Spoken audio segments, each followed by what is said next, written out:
And now, please welcome to the stage to start the final day of CityLab, Secretary of the United States Department of Transportation, Pete Buttigieg. Morning.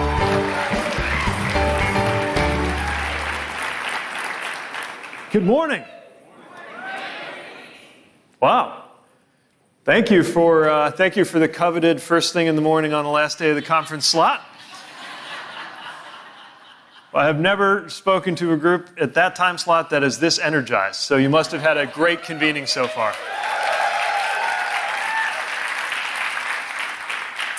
I want to thank Mayor Bloomberg and Bloomberg Philanthropies for the opportunity to be here, and I want to thank all of you for your leadership.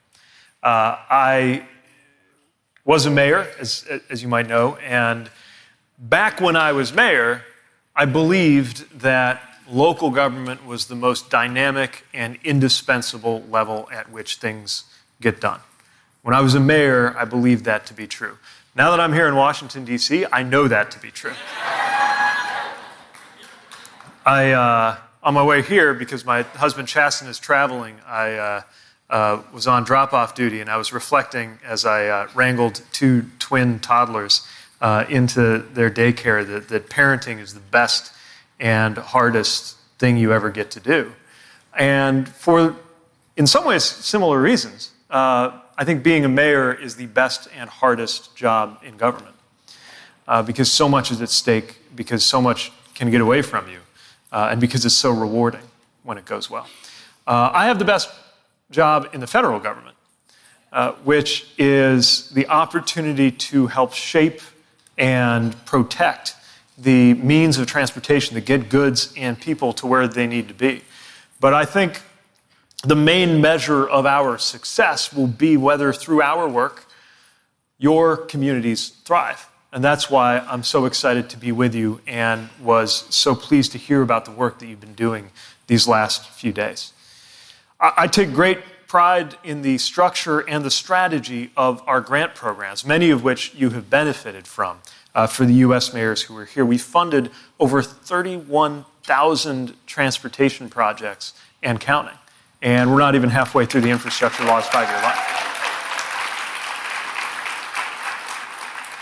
And to be clear, none of those projects, not one of those 31,000 projects was invented and cooked up in the U.S. Department of Transportation headquarters. That's not how it works.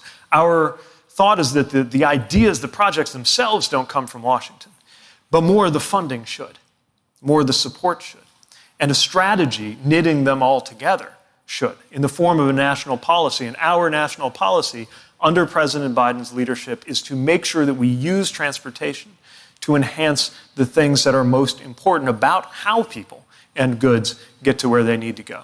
First and foremost, safety, jobs and economic development, climate, equity, and innovation in ways that actually make the right kind of difference for people. And I know that in times like this, there is a lot of pressure on our belief in the ability to get anything done. Certainly, we feel that at the national level. I haven't checked my phone in the last half hour or so, but the last time I did, we didn't have a functioning House of Representatives in this country. We have enormous political division at the national level, and of course at the global level, anguish that is all too close to home for so many right here in the United States. In the face of all those problems, I am firmly convinced that salvation will come from the local. And I see it in the level of trust and the level of focus on getting things done that local leaders have that we want to support. And what I wanted to do with my few minutes with you is just offer up one example of how that dynamic works. And the example I'll give is around what I already mentioned is our department's reason for existing, our top priority at the USDOT, which is safety. We are very proud to be working with cities and towns and counties across America in order to enhance safety on our roads. There is something strange about America's psychology that we rightly have taken every necessary step to make sure that air travel is completely safe, something we don't take for granted and continue working on every day. So much so that a form of travel which involves getting in a metal tube and being propelled by flammable liquids miles above the surface of the ground at nearly the speed of sound is the safest way to get somewhere. It's incredible. If only we had that same level of safety and that same level of expectation for roadway safety.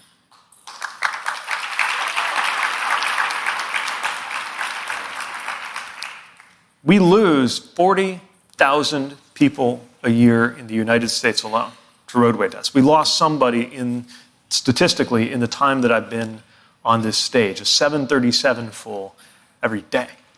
And we can't accept that. And you, I know, don't accept that, and neither do we. I mention this in the context of the power of local action, because I think that's how Vision Zero becomes a reality. We as a department have committed to the policy officially of this country that the only acceptable number of roadway deaths is 0. And we've set about getting there.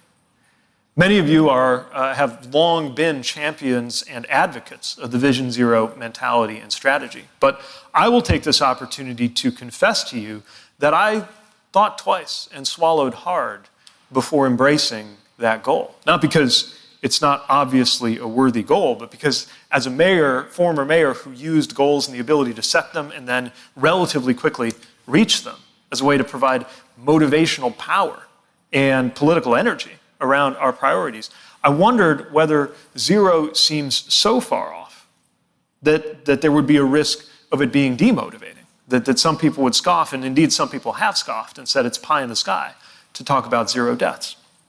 But two things convinced me otherwise. First of all, the fact that in other forms of transportation we've done it. Again, the fact that more years than not, we have had 0 fatalities from airliner crashes. But the other thing, the thing that really let me know that it was possible and necessary to embrace the vision of 0, was that even though we couldn't say that it would happen in the United States at a national level next year or the year after that or the year after that, we could see that it had already happened in cities.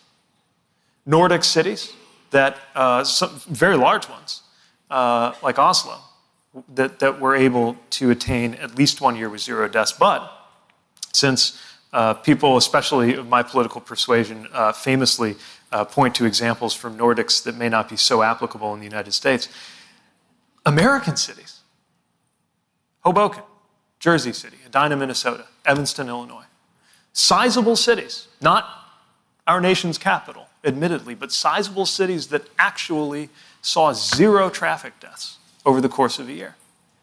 And when you see that happen, then you're having a completely different conversation. It's one thing to say, how do we get this abstract goal of 0 deaths across the country someday? It's another to say, last year, the biggest American city that had 0 deaths had 50,000 people in it. What if next year, the biggest American city to have 0 deaths had 60 or 70,000 people in it? What if the number of cities that had 0 deaths grew every year? Goals that are still ambitious, but also goals you can get your arms around. And of course, for all of that to work, these goals have to be made real somewhere in particular. That all has to come from the local. But as I said, the resources can't all come from the local. This town has a frustrating history in previous years, and I have to say under previous administrations, of making big promises around infrastructure without results.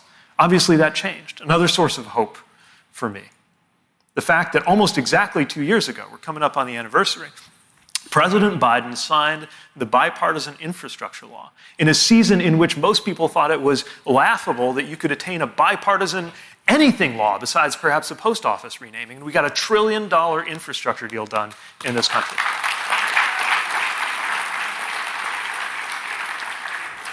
And while I don't want to overlook the many ways in which the job of mayor has become even more demanding and even more difficult since the days when I proudly wore that title, I will say it would have been nice when I was mayor to have $1 trillion infrastructure deal going on in the United States. We were using that to improve roads and bridges, to improve ports and airports, to modernize rail and transit in every part of the country. Many of you are already benefiting from these grants. Some of you, I had a chance to hear about some of the grants you have coming our way. And you should know if you've received something like a RAISE grant, it's an extremely competitive process. So you have a lot to be proud of if you got it. And if you had a project and it didn't make it on the first round, talk to us about how to make it stronger and come back for another round, because we want to say yes as many times as possible.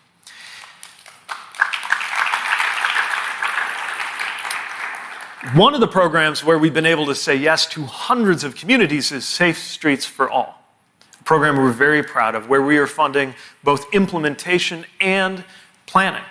$800 million going directly to communities. And it is important for us to be working directly with communities. We do a lot of work with states, but there is no substitute for the insight, the knowledge, and the priorities that come from the ground up, which is why we wanted to make sure that this program worked directly with the counties, the cities, the towns, the tribes who are ready to put those dollars to work. And I can't wait to see the results that you are going to get with that. And that is how we add in a concrete, tangible way where we won't just one day, someday get to the goal of zero, but be able to say next year, that we meaningfully advance the number of Americans who benefited from that vision of zero deaths. That's how we're doing it.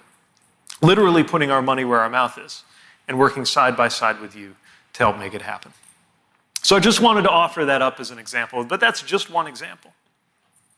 It's true of climate, where global movements of mayors and cities not wanting to wait for their national capitals came together in efforts like the C40 and the climate mayors to make sure that local action added up to global results.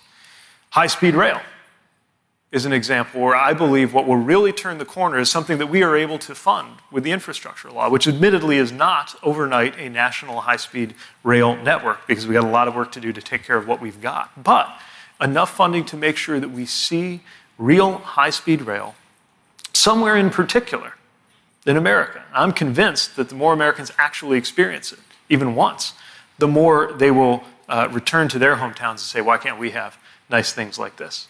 And we'll have more and more support and healthy pressure to get it done. Last thing I want to mention, just to link the everyday work that you are doing to some of the biggest and most weighty and sometimes painful conversations of our time, is I want to echo something the president has often mentioned about the importance of infrastructure to the legitimacy of democracy. And that might sound like a lofty thing to invoke when we're talking about roads and bridges and pipes and internet, but I think if any audience will understand what I mean, it's this one. The measure of a political system is how it can deliver for its people. And when there is a competition between political systems, when there is, for example, a competition over whether a more authoritarian model can better deliver than our messy, pluralistic democratic model, one of the most important proof points of that will be the ability to deliver on the basics. And delivering on the basics is what makes it possible for people to live healthy, fulfilled lives where they spend their time worrying about things like whether their kids are growing up with good values, or whether they're able to grow their business, or whether they're living in line with their faith or their goals, something other than worrying about whether there's an affordable commute to work, or whether the internet's on or not, or whether you can get a glass of clean, safe drinking water. When we take care of the basics, we build trust. And trust is the indispensable element for social as well as political cohesion. And you, as local leaders, are uniquely empowered to help deliver on that, because your work cuts across the information bubbles. One of the best antidotes I've seen to an information bubble is a low-tech thing called a neighborhood. You can cut across the partisan divides and do it in the process of delivering tangible results for the people you live in ways that I am convinced will be our salvation. So after 30 or 40 years of disinvestment from the federal government in local infrastructure needs, I'm here to tell you, yes, we are here from the federal government, and yes, we are here to help.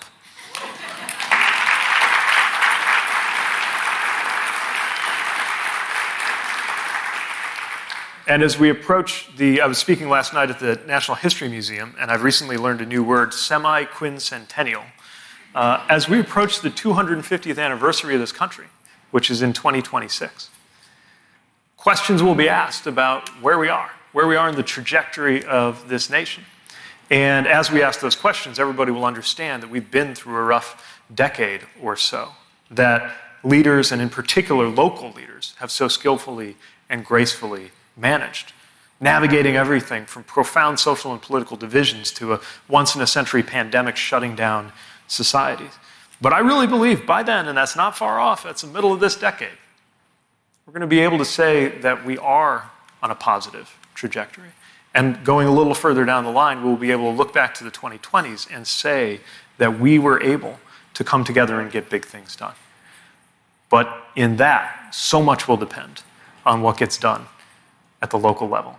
And that's where we are leaning in to our determination to be more user-friendly, more supportive, and to literally put federal money where our mouth is. So thank you again for the chance to be here, and look forward to working with you in every possible way.